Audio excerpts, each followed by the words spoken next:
L'actualité internationale sur Prestige TV que nous démarrons avec le pape François qui est arrivé au Soudan du Sud pour un pèlerinage de paix très attendu dans ce pays pieux déchiré par des années de conflits où les dirigeants sont jusqu'à présent restés sourds aux appels à la réconciliation. Le pape effectue sa première visite dans ce pays d'Afrique de l'Est majoritairement chrétien qui a obtenu son indépendance en 2011 après des décennies de lutte avec le Soudan à majorité musulmane.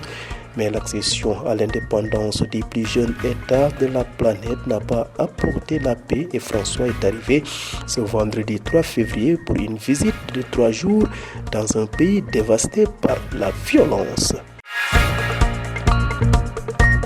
Après l'Afrique de l'Est, cap maintenant dans le Sahel où le Premier ministre burkinabé a proposé la création d'une fédération entre son pays et le Mali, tous deux confrontés à la violence djihadiste et dirigés par des militaires putschistes qui ont exigé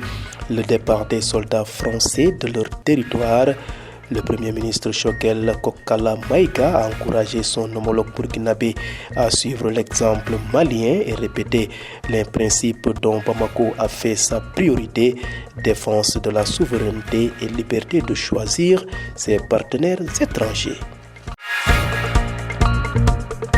Bouclons ce rapide survol de l'actualité internationale au Moyen-Orient où le Tchad a ouvert sa première ambassade en Israël. Elle a été inaugurée hier jeudi par le président Mohamed Idriss Déby Itno en personne.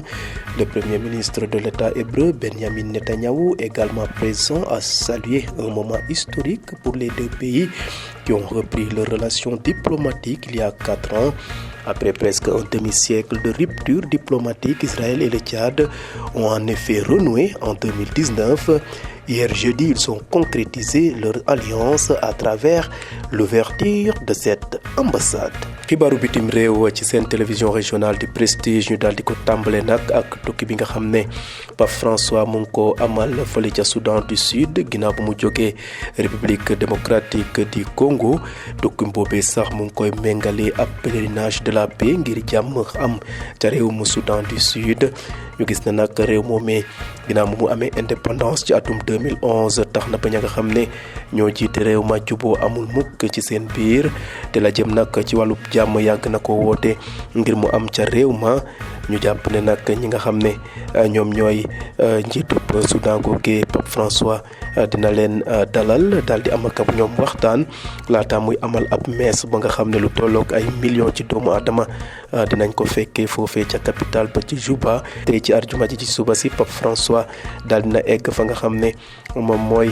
Soudan du Sud mu nekk dëkk boo xam ne daal chrétiens yi bari nañ fa lool tukki boobee nag jàpp nañ ne su fa demee la jëm ci wàllu jàmm jàpp nañ ne dinañ ko nemmeeku foofee ca Soudan du Sud. jóge fi nga xam ne mooy bëj penkub Afrique daal di ñëw ci région bu Sahel premier ministre bu réewum Burkina Faso dina bu mu amalee ngan ca réewum Mali daal dina wax ne daal dañoo bëgg a samp ak bala nga xam ne mooy confédération diggante Mali ak Burkina Faso. ñaar réew yooyu nga xam ne la jëm ci wàllu djihadisme sol na leen lool te ay soldats def coup d'état ñoom ñoo ko di jiite waxoon ne rek soldats France nañ leen abal seen réew bu ñu tàkk leen fa ka nga xam ne nag mooy premier ministre bu réewu Mali di Choguel Kokala Maïga ginnaaw bu mu jëlee kàddu rafetlu na lool li nga xam ne premier ministre bu Burkina Faso àdduna ko wax na ni it Burkina Faso na def la nga xam ne Mali def na ko mooy fexe ba jëmmal li nga xam ne mooy kaaraange réew ma waaye nag am sañ-sañ ak liberté ba képp koo xam ne rek bëgg nañu def ak moom partenariat ji jëm ci wàllu kaaraange ñu daal di ko amal ba mu mat sëkk. daal di jeexale xibaaru bitim réew yi fële ca Moyen-Orient réewum Tchad de daal dina ubbi ambassade bu bees ca réewum Israël démb ci alxames bi lañ ko inauguré te ki ko inauguré mooy président réewum Tchad di Mahamat Idriss Déby Itno ginnaaw bu ma fa amalee ngan moom nag àndoon ak premier ministre bu état hébreu di Benjamin Netanyahou nag daal dina rafetlu li nga xam ne mooy kóllëre bi doxaat léegi ci seen diggante ak réewum Tchad ginnaaw seen kon relation diplomatique yooyee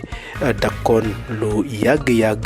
ñu gis ne nag relation yooyee ki nga xam ne nag mooy Idriss Déby Itno moo ko delloo si waatoon ci atum 2019 ginnaaw bu mu dalaloon Benyamin Netanyahu ca N'Djamena ca réewum Tchad démb nag ci alxames bi daal dinañu dëkkalaat la nga xam ne mooy seen diggante ci ambassade bi nga xam ne daal dinañ ko ubbi foofee ca réewum Israël.